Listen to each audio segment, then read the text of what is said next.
From the hotel itself to what the staff does to make its customers feel at home and more, join me as we look at the Burj Al Arab and ask, how is the best 7-star hotel in the world inside?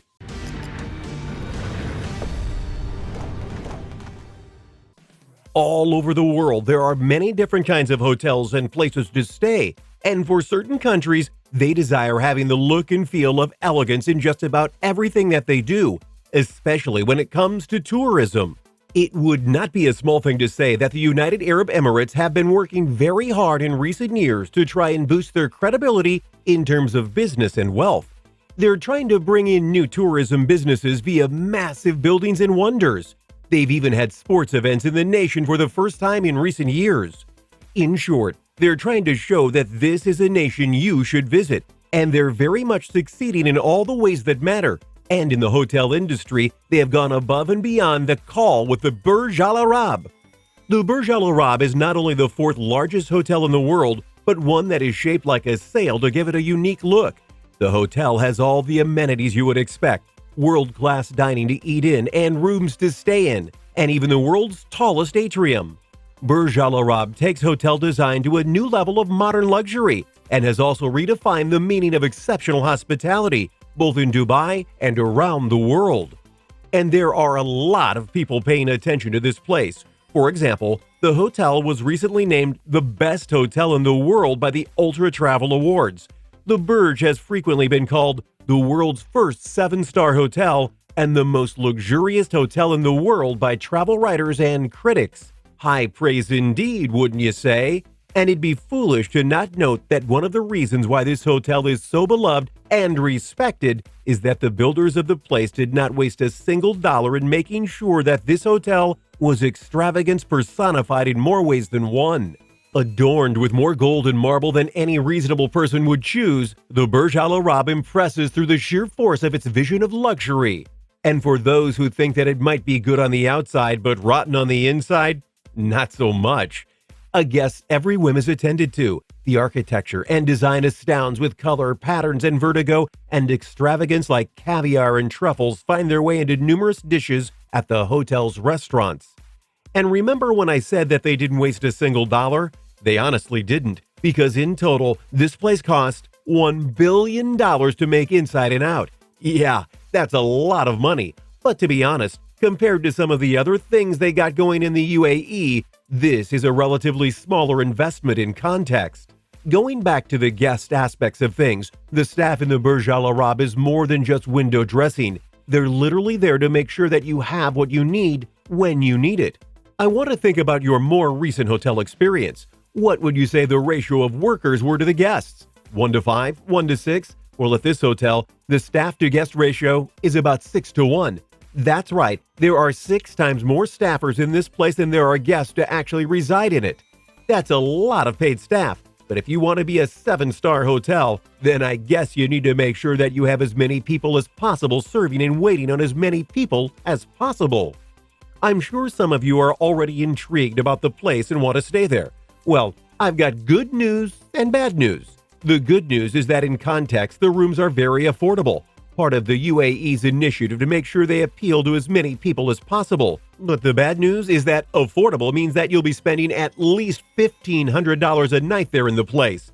Not to mention, getting to the UAE in order to sleep in the Burj Al Arab is not the cheapest thing to do. So if you decide to commit, you'll need to make sure you have the money to spend in the right places. Oh, and for those who aren't strapped for cash, you can get even more luxurious rooms that cost you about $20,000 a night, if not more. So clearly this location is something for everyone.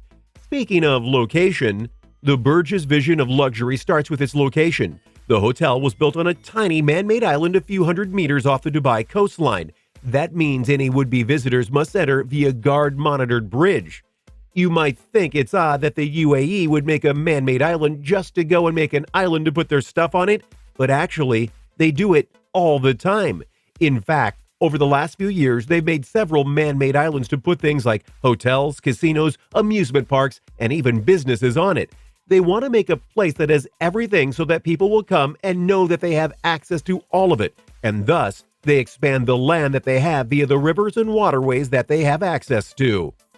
It's not unlike how people in other countries make man-made bodies of water to help with an area or give access to water to the locals.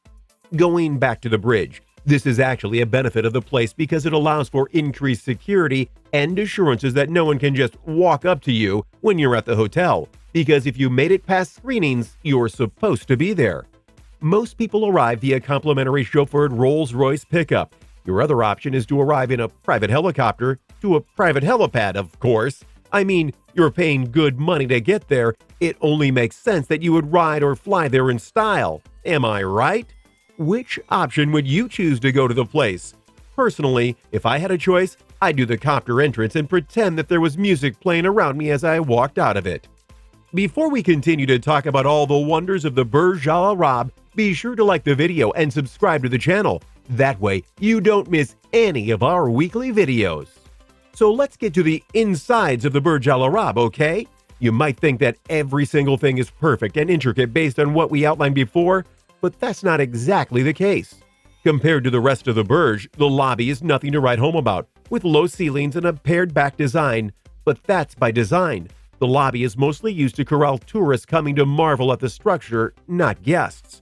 I know that may feel like an oversight, but think about it like this. You're a luxury hotel, you're trying to impress everyone who's staying there. Do you really focus a lot of time on the lobby? No, you make it simple, effective, and assure that everyone got in and out of it simply so that they can go to their rooms and then go to the other places to spend their money and time. While you do pay your bill in the lobby, you don't spend money there. So the design team made sure that the place felt good but didn't take away from the fact that there is a lot more to see. Yeah, this is a lot of thought put into a lobby, but again, they're a 7-star hotel. They can't forget a single detail, else their ratings and reviews might just go down, which they ensure that they're good to go in the lobby via certain smart moves. Guests are whisked to a side room far from the clamor to be greeted by an attendant with a marhaba welcome, or rosewater, cold towels, dates, and Arabic coffee. The attendant takes your passport to check your booking and then brings you directly to your room. Pop quiz. What does this show the guests? Answer: it shows that they're important. Recall that I said the worker-to-guest ratio in the hotel is 6-to-1. That means that they have plenty of these attendants to do this kind of thing for every single guest. And when all of these guests feel like they're royalty, that immediately makes them feel more at home, more at ease, and just as importantly, more willing to spend money there, because if this was the free stuff they paid for. Not to mention, it boosts the morale of the guests because they may not like rummaging through the potential horde of tourists that could get frustrated, but with this kind of personal service, that goes away and good thoughts and feelings are made. Now, what would happen if you were an early bird and your room wasn't ready? Not to worry, the attendant will take you to an atrium that is nearby and they'll treat you to various things as you wait for the room to be ready. And as you go to that place, you'll be able to see some of the cool visuals that the inside of the hotel has to offer. A cascade waterfall lies between the lobby and the upper atrium. The fountain uses fiber optic lights, water, and mist to create a choreographed effect of water jumping down the stone steps. That must be really pretty to look at in real time, and it's one of the many things that the Burj Al Arab uses to ensure that things look beautiful inside and out in numerous ways so that there's always something to be in awe of. The atrium is, according to the Burj, the tallest in the world at 590 feet. The centerpiece of the atrium is a circular fountain with a geometric structure that appears to mimic Islamic tile art. It periodically shoots water 130 feet into the air. Of course it does. Now, if you're feeling hungry, you're in luck because there are 9 different restaurants that are littered throughout the place that you can go to and eat and drink at, including a coffee and tea lounge that'll treat you right if you're still waiting for your rooms to be ready. As you walk throughout the hotel, you'll see that every room feels like its own kind of special thing. And I don't mean like your room that you stay in. I mean every room in the hotel. Each room feels like its own art piece. That's a tribute to the interior designer Huan Chu, who used a color palette and design touches that harken to the Arabian Peninsula's history. Oh, and don't forget, there is gold, marble, and saffron all over the place that gives the Burj Al Arab a color scheme and palette that just screams, I am elegance, and it's hard not to admire it. Do you recall what I said about the security and the whole if you're there, you're supposed to be there thing? Well, that's true, but you might also remember me saying that tourists are also welcome at the hotel. How can that be if this is supposed to be for guests only? Well, the only way to see it is with a reservation for afternoon tea at one of the restaurants. That means tour buses roll in with groups getting tea and a tour. Why go to such lengths for tourists? Because those are the next customers. True, you have guests now, and trust me, the hotel is very busy, but you need to be ready for the next batch and lure the next group down the road to come to this hotel above any other. Plus, they're paying for the tour and the tea, so that's money with less hassle in public transportation. Win-win. Now let's talk about the rooms. You've waited long enough, right? Well, the hotel does not skimp on the decor of the rooms nor the size. The Burj may be 56 stories tall, but each floor is a double story, meaning that every room in the hotel is a duplex suite. That's a lot of room, which is a stark contrast to certain hotels that love to cram as many rooms into a space for more money. The Burj Al Arab is more about quality than number of rooms, and even then, the 56 stories of height allows them to have many rooms. Every single room has butlers that will wait on you hand and foot, including getting your things ready, getting you tea, making a reservation for a restaurant. They're there to make sure you have the easiest and most lax and stress-free experience possible. In fact, they'll give you a full tour of the room so that you can know everything about it, and there's a lot to enjoy, including having remotes for everything you can think of and more. As for where you sleep, the mattress that you'll be on costs $15,000. Now, times that by every bed in the hotel? Yeah, and as for the pillows, they go above and beyond. There's a pillow menu of nearly a dozen pillows of varying degrees of material, thickness, and firmness. So no matter how you like to sleep, there's a pillow for that. The bathroom is so massive that it has its own jacuzzi, as well as all the amenities that a man and woman could ever need for their bodies. And this is still only some of the things that you can expect from the Burj Al Arab. There's so much more that needs to be seen to be believed, and some of it can't be believed unless you view it in person. So I hope you can see with this light look at the hotel that everything they do is deserving of their awards and more.